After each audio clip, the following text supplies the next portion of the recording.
কেমন আছেন সবাই? আশা করি সবাই ভালো আছেন। আপনি যদি আইপিএল খেলা দেখে থাকেন তাহলে এটি আপনার জন্য সেরা সুযোগ। আপনার পছন্দের দলের উপর গেম প্রেডিক্ট করে আয় করতে পারবেন আনলিমিটেড টাকা। তবে এর জন্য আমাদের দেখানো পদ্ধতিতে একটি ভেরিফাইড অ্যাকাউন্ট তৈরি করতে হবে। প্রথমে আমরা যে কোনো একটি ব্রাউজার থেকে 1xBet অ্যাপ্লিকেশন ডাউনলোড করব। ডাউনলোড করা হয়ে গেলে অ্যাপসটিতে প্রবেশ করব।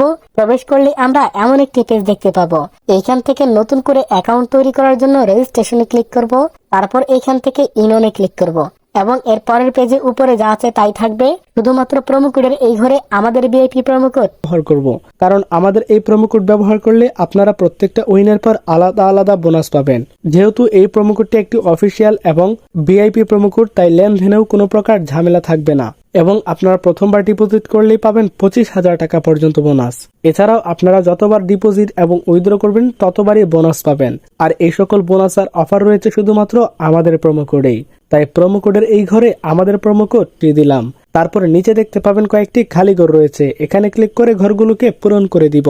তারপর তার নিচে রয়েছে আরো একটি টিক চিহ্ন, এখানে ক্লিক করলেই অ্যাকাউন্ট রেজিস্ট্রেশন হয়ে যাবে, তাই এখানে একটি ক্লিক করে দিলাম। দেওয়ার পর আমাদের অ্যাকাউন্টটি রেজিস্ট্রেশন হয়ে যাবে আর আমাদেরকে একটি ইউজার নেম এবং পাসওয়ার্ড দেওয়া হবে, যেটি অত্যন্ত গুরুত্বপূর্ণ। তাই এটিকে একটি স্ক্রিনশট অথবা কোথাও লিখে রাখবো যাতে করে এগুলো ভুলে না যায়, কারণ পরবর্তীতে লগ ইন করতে গেলে এই ইনফরমেশনগুলোর প্রয়োজন হবে।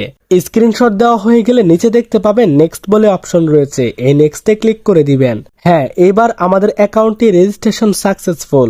এখন আমরা আমাদের অ্যাকাউন্টটিকে ভেরিফাইড করব। এই জন্য নিচের কর্নারে দেখতে পাবেন মেনু বলে একটি অপশন রয়েছে, এই মেনু অপশনে ক্লিক করে দিবেন। তারপর এইখান থেকে উপরের কর্নারে পার্সোনাল প্রোফাইলে একটি ক্লিক করে দিবেন। তারপর এইখান থেকে প্রথমেই আমরা আমাদের ফোন নাম্বারটিকে ভেরিফিকেশন করব। এই জন্য ফোন নাম্বার লিঙ্কে একটি ক্লিক করে দিলাম। তারপর এইখানে আমরা আমাদের ব্যবহার করা একটি সচল নাম্বার বসিয়ে দিব। তারপর নেক্সটে ক্লিক করলে আমাদেরকে একটি ওটিপি কোড পাঠানো হবে, সেটি এখানে বসিয়ে নেক্সটে ক্লিক করে দিব। আর তারপর আমাদের ফোন নাম্বারটি ভেরিফিকেশন হয়ে যাবে। তো এইবার আমরা আমাদের এনআইডি কার্ড ভেরিফিকেশন করব। এই জন্য উপরে দেখতে পাবেন ফিল ইন পার্সোনাল ডাটা বলে একটি অপশন রয়েছে, এখানে একটি ক্লিক করে দিব। তারপর আমাদের সামনে এমন একটি ফর্ম নিয়ে আসা হবে, যেটি আমরা এনআইডি কার্ড দেখে দেখে পূরণ করে নিব। প্রথমেই রয়েছে ফার্স্ট নেম নামের প্রথম অংশ, তারপর রয়েছে শিওর নেম নামের দ্বিতীয় অংশ এবং মিডল নেমের এখানে আমাদের পুরো নামটি বসিয়ে দিব। ডেট অফ বার্থের এখানে এনআইডি কার্ডে দেওয়া জন্ম তারিখটি বসাবো। প্লেস অফ বার্থের এখানে জন্ম ঠিকানা দিব। রিজিয়নে ক্লিক করে আপনারা আপনাদের বিভাগের নামটি বসিয়ে দিবেন। রেসিডেন্স অ্যাড্রেসের এখানে আপনার জেলার নামটি বসাবেন। ডকুমেন্ট টাইপে ক্লিক করে ন্যাশনাল এনআইডি কার্ড সিলেক্ট করে দিব। সিরিজের এখানে ক্লিক করে 01 বসিয়ে দিব। ডকুমেন্ট নাম্বারের এখানে ন্যাশনাল এনআইডি কার্ডে থাকা নম্বরটি বসিয়ে দিব। ডেট অফ ইস্যুর এখানে এনআইডি কার্ডের পেছনে দেখুন একটি ইস্যু ডেট রয়েছে, সেটি বসিয়ে দিব। ইস্যুড বাইয়ের এখানে বাংলাদেশ গভর্নমেন্টস লিখে দিব।